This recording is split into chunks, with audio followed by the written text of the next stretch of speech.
you mentioned in the beginning of the conversation a lot of the artists you've worked with, whether it be John Mayer, Rufus Wainwright, his sister, is it, you said it was Martha, Martha. Mary? Yeah, Okay. Martha. Yep. Martha Wainwright, St. Vincent. I would love if you could explain, kind of just give a little story, however, you would like to on any of these that you'd like, just kind of how those opportunities happen. Like, how do you go from, Jeff Buckley? I know you ended up leaving the Jeff Buckley band before, the second album happened.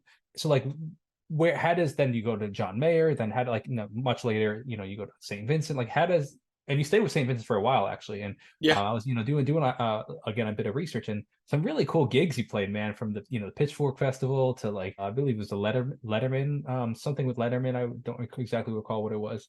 Like Oh, some sort right. of Yeah. stream, but it was some cool opportunities. So I just love to kind of hear how those opportunities come about first off, and then I'd love to hear just your perspective on tour life. So let's talk about the Yeah. opportunity. So how does these pretty I would say very well known artists, like, how do you pivot? How do you meet them? How do you get the opportunity? How do you get the gig? Kind of talking from the Uh, perspective of somebody that, if somebody's listening and wants to get there, kind of thing.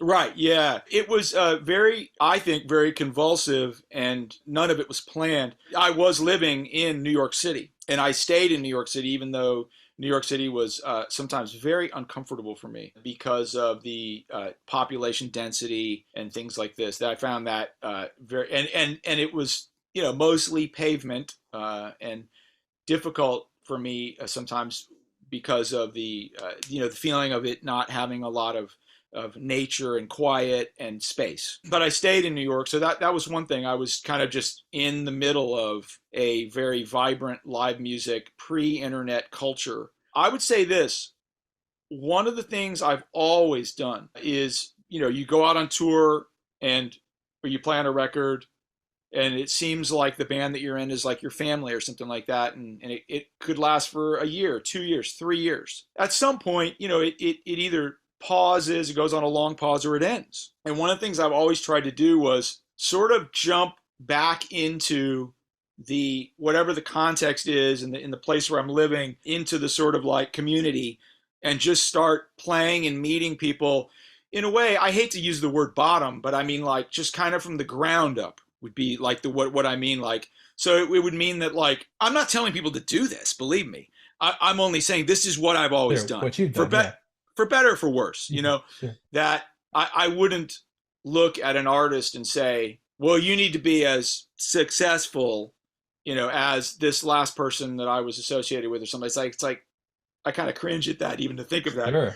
Although I can totally understand somebody doing that and being Sure. like, no, you see those drums over there? I don't play those unless I'm getting paid a lot. Huh. And so all of a sudden you've created kind of a Veblen good kind of psychology around your playing, and that's a real smart thing to do, because then it becomes this very rare and potentially very elite thing, and like, cool. And for me, I feel like I just think more like, I basically think as a small business person.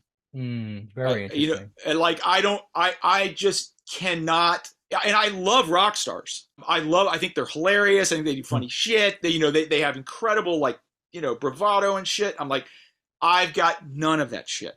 It's like, I look at it as a drummer. I'm a small business person. The gig, I'm doing a gig with this, playing with this person, or doing that. I have something to learn because it's like, I'm a freaking working musician.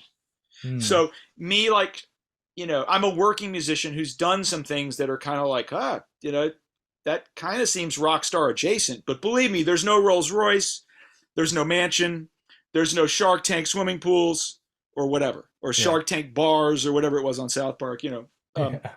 So yeah, so like, those opportunities happened because I think I was out just playing in the community, and I had a calling card. I mean, in this sense, I say, I'm going to run with the narrative was that I was super lucky. Okay, that I have all kinds of unearned luck, and the unearned luck was that, no, I did not write the songs on Grace, and no, I did not. I can't sing like Jeff. Mhm. He did all that shit.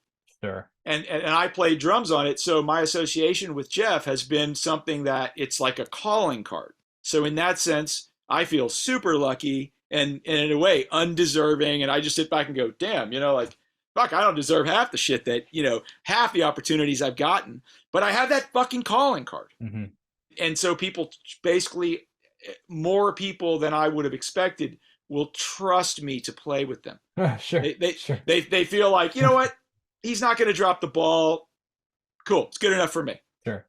You know what I mean? Sometimes, I might meet somebody and they're like, oh man, like it might be a little younger. They're like, oh, I was air drumming to your shit when I was 15 or something, that helped to distinguish me from drummers who might be in many ways way better than me, but they don't have that calling card that people know about.